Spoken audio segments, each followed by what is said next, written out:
ஏய் என்னாச்சு? ஏன் டென்ஷனா ஃபோன் பண்ணி வர சொன்ன? எனக்கு வேலைக்கு போகவே பிடிக்கல. இனிமேல் நான் வேலைக்கு போறதாவே இல்லை. ஏன் என்னாச்சு? வேலையில என்ன பிரச்சனை?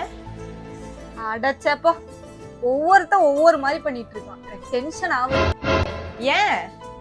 ஒவ்வொருத்தன் அவன் நல்ல பேர் எடுக்கிறதுக்கு நம்மள போய் போட்டு கொடுத்துட்டு இருக்கான். ஒவ்வொருத்தன் ஒவ்வொரு மாதிரி அரசியல் பண்ணிட்டு இருக்கான். வேலையும் செய்ய மாட்டாங்க, போட்டு கொடுத்து மட்டும் வாழ்றாங்க இந்த கம்பெனில. அதுக்கே நீ வேலைக்கு போக மாட்டேங்கிறியா? இரு, இந்த மாதிரி எல்லா கம்பெனிலயும் பிரச்சனைகள் இருக்கும். இந்த மாதிரி போட்டு கொடுத்து வாழ்றதுக்குன்னே ஒரு டீம் இருப்பானுங்க. நீ கம்பெனிக்கு போ, பாத்துக்கலாம். ஆடப்போ, நான் இனிமேல் அதுக்கு போக மாட்டேன். நான் டென்ஷன்லயே கிளம்பி வந்துட்டேன். இரு, இப்ப நீ சொல்றத வச்சுதான் ஒரு கதை ஒண்ணு ஞாபகத்துக்கு வருது. 2 நாளைக்கு முன்னாடிதான் அந்த ஸ்டோரி ஒண்ணு படிச்சேன், சொல்றேன் கேளு. நானே டென்ஷன்ல இருக்க, கதை சொல்றாளப்ப. சொல்றேன் கேளு, அப்புறமா உனக்கே புரியும். சரி சொல்லு. ஒரு பெரியவரு ஒரு வினோதமான ஒரு நாய் ஒண்ணு வளர்த்திட்டு இருந்திருக்காரு. அந்த நாய்க்கு வயசாயிருச்சுன்னு சொல்லி இங்க இருந்தா செத்துருமே அப்படின்னு காட்டுல கொண்டு போய் விட்டுருக்காரு. அந்த நாய் காட்டுல திக்கு தெரியாம தெரிஞ்சிட்டு இருந்திருக்கு. அப்போ பசியோட ஒரு புலி ஒண்ணு வந்திருக்கு.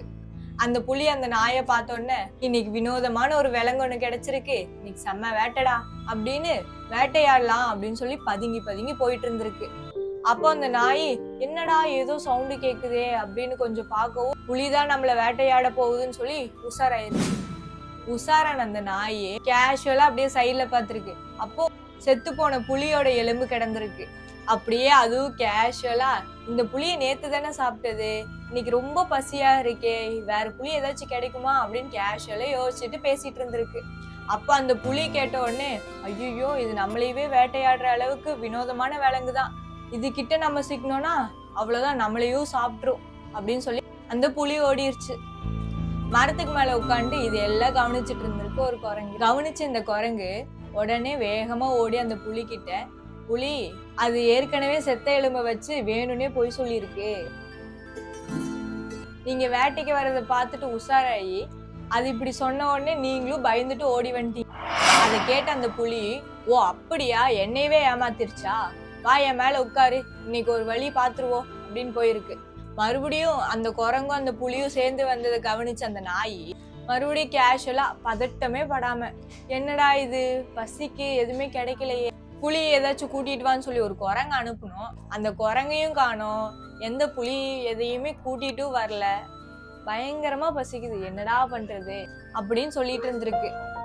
இதை கவனிச்ச அந்த புலி, ஓ என்னை ஏமாத்தி கூட்டிட்டு வந்திருக்கியா குரங்கு அப்படின்னு சொல்லி அந்த குரங்கையும் வேட்டையாடி தின்றுச்சாமா.